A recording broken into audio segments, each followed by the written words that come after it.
नमस्कार दोस्तों, स्वागत है आपका आज की न्यूज़ में।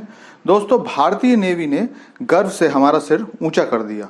पिछले 75 सालों का रिकॉर्ड तोड़ते हुए जो नया कारनामा किया है वो सच में अनूठा है। इस कारनामे के बारे में आपको सही जानकारी मैं दूंगा और साथ ही ये भी बताऊंगा कि कैसे एक ऑपरेशन से नेवी ने लाखों नौजवानों को गर्त में जाने से बचा लिया है। लेकिन उससे पहले मैं आपसे ये रिक्वेस्ट करूंगा कि वीडियो को पूरा देखना, क्योंकि इस वीडियो में अंत तक काफ़ी जानकारी दी गई है जो आपके लिए बहुत काम की हो सकती है। दोस्तों, भारत का समुद्री तट हमेशा से ही बहुत असुरक्षित समझा जाता है। पहले के समय में इसी रास्ते से स्मगलिंग और हथियारों का काम हुआ करता था और ये आसान भी नहीं था कि इतनी बड़ी कोस्टल लाइन की लगातार निगरानी की जा सके। आपको बता दूं कि भारत की कुल कोस्टल लाइन लगभग 7,516 किलोमीटर है, जो गुजरात से शुरू होकर तमिलनाडु, उड़ीसा तक फैला हुआ है। और इतनी बड़ी समुद्री सीमा की निगरानी करना एक बड़ी समस्या होती है, जिसके लिए मैन पावर के साथ साथ बहुत सारे जहाज उपकरण की ज़रूरत भी होती है, जिसमें बहुत सारा पैसा भी लगता ही है। साथ ही सरकार की इच्छा शक्ति भी जरूरी होती है।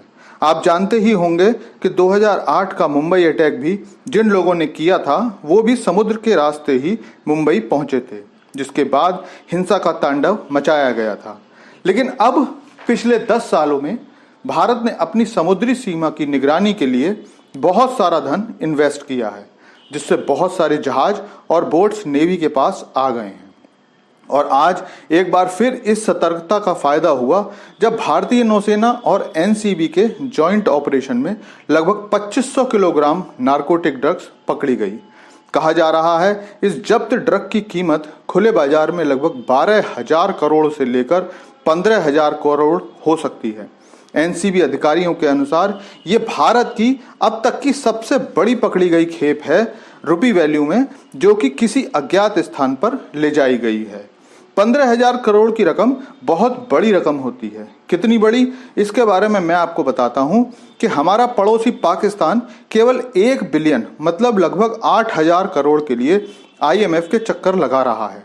और अगर उस भाषा को प्रयोग करूं जो पाकिस्तानी मीडिया करती है, तो मुझे कहना होगा कि पाकिस्तान केवल 8,000 करोड़ के लिए आईएमएफ के सामने लेट गया है और यहाँ तो लगभग दुगनी कीमत की ड्रग पकड़ी गई है। आप खुद इससे अंदाजा लगा सकते हैं कि ये रेड कितनी सफल रही और भारत ने कितनी बड़ी खेप पकड़ी है।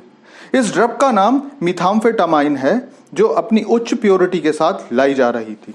इस सारे ऑपरेशन के दौरान एक आदमी को पकड़ा गया है जो पाकिस्तानी राष्ट्रीयता का बताया जा रहा है। इस नशीले ड्रग को 134 थैलों में बंद करके लाया जा रहा था और एनसीबी ने इस अज्ञात जहाज से सारा माल जब्त करके अपने जहाज में लादा और कोच्चि में किसी अज्ञात स्थान की ओर ले गए। नशीले पदार्थों और सस्पेक्टेड जहाजों को पकड़ने के लिए नेवी लगातार ऑपरेशन समुद्रगुप्त चलाती रहती है। जिस जहाज में इस नशे के सामान को लाया जा रहा था वो काफी बड़ा जहाज था, जिसमें कहा जा रहा है कि भारतीय इतिहास की सबसे बड़ी खेप पकड़ी गई है रुपी वैल्यू के हिसाब से। अधिकारी के अनुसार जो सामान पकड़ा गया है उसे जिस बैग में लाया गया वो पाकिस्तान में बने हुए हैं और ड्रग भारत, श्रीलंका और मालदीव में इस्तेमाल के लिए भेजी जाने वाली थी। सोचने वाली बात यह है कि इतनी सारी ड्रग्स जो लगभग 135 बैग्स में लाई जा रही थी, उससे कितना नुकसान हो सकता था। आपको बता दूं कि नेवी ने ऑपरेशन समुद्रगुप्त को जनवरी 2022 में लॉन्च किया था। तब से एनसीबी और नेवी ने मिलकर 3200 किलोग्राम मिथाम्फेटामाइन, 500 किलोग्राम हेरोइन और 529 किलोग्राम हशीश जब्त की है। इसके अलावा बहुत सारी जानकारी श्रीलंका और मालदीव से साझा करके ऐसे सामान को पकड़वाने में मदद भी की है। दोस्तों, थैंक्स फॉर वॉचिंग वीडियो। आपसे अनुरोध है कि ऐसी ही जानकारी के लिए हमसे जुड़े रहिए और चैनल को सब्सक्राइब कर लीजिए।